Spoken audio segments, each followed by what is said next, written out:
Welcome back. And again, a very special welcome to Dr. Darren Beatty, one of the smartest guys I know, a very, very intrepid and tenacious investigative reporter these days at an outfit that he founded called Revolver.News.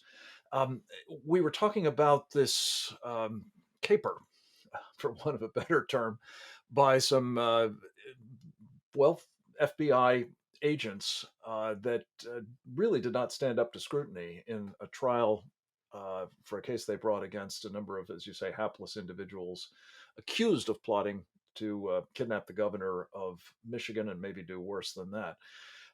Talk a little bit about the guy who engineered this whole, well, again, caper, if you will.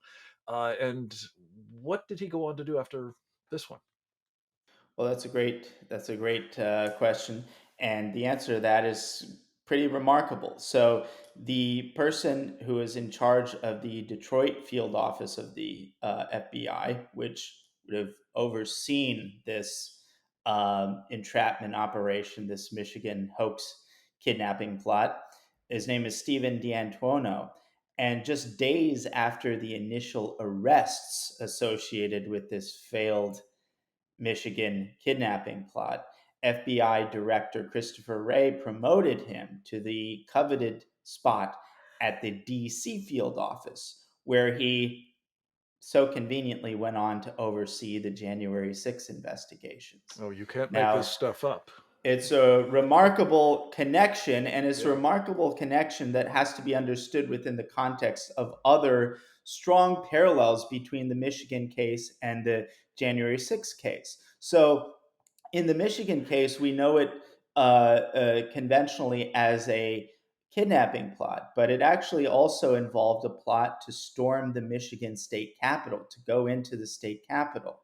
Many of the so called plotters were associated with a militia group called the Three Percenters.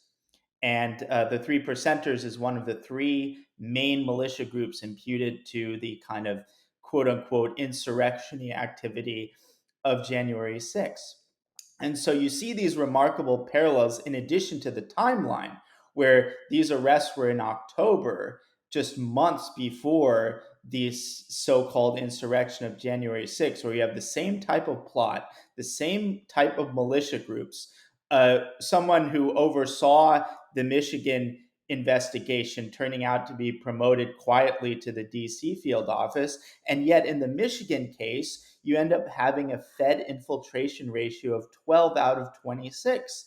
And the reason I think this is quite compelling is that it provides a strong kind of contextual intuition within which to kind of approach the official narrative of January 6th with extreme skepticism, which was the starting point for Revolver News's investigation into the discrepancies and suspicious details pertaining to January 6th as such. We're going to run out of time before we run out of threads to pull here, but let me just ask you very quickly. When you were on last time, we talked a bit about what did Nancy Pelosi know and when did she know it about what seems to have been, based on your intuition, a reprise, another example of direct action by the FBI, entrapment, if you will, but for political purposes in the January 6th episode. Have you had a chance to run the traps on that? And specifically, Darren Beatty,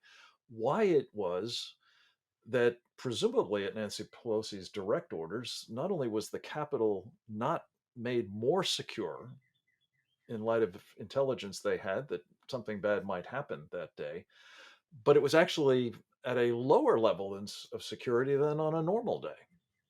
Well, that's a tremendous question. I don't have any particular insight, unfortunately, on Nancy Pelosi per se, but I can simply reaffirm that it's striking that this whole January 6th event occurs on a day on this day that they know that there's going to be a big rally. They know it's going to be a politically charged day. They know there's going to be important proceedings going on in the Capitol, and yet the Capitol enjoyed not simply conventional security; it had uniquely poor security.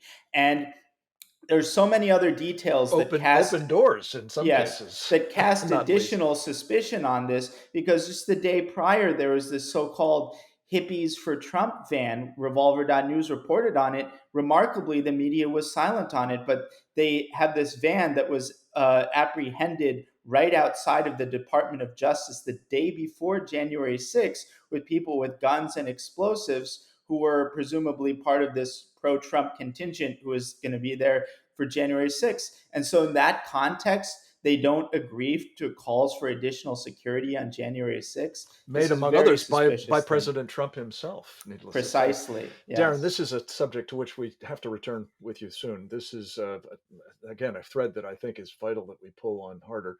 But I did, before we run out of time, just want to talk to you about the topic that you discussed recently with Tucker Carlson, and have done some very interesting, indeed prescient reporting about Elon Musk, Twitter, and whether he's actually now throwing himself into an effort to restore freedom of speech, much abridged and infringed upon by the present management of Twitter. Give us your thoughts. Absolutely. Well, there have been really important developments in this story as of this morning. So it looks like Elon is actually making a major play. He made an offer for basically the entirety of Twitter. The offer was something like 20% above market price. And so he's actually going for it. And that's confirmed. He is pursuing what pretty much amounts to a hostile takeover of Twitter.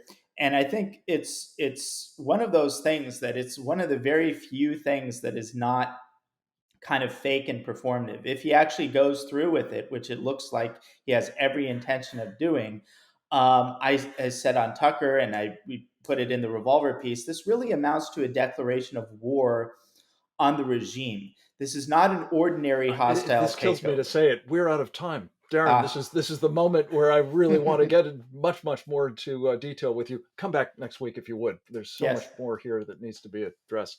Thanks to you absolutely. for joining us, and great work at revolver.news. Keep it up. I know you will.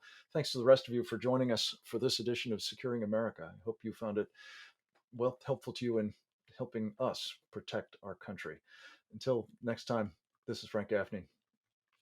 Go forth and multiply.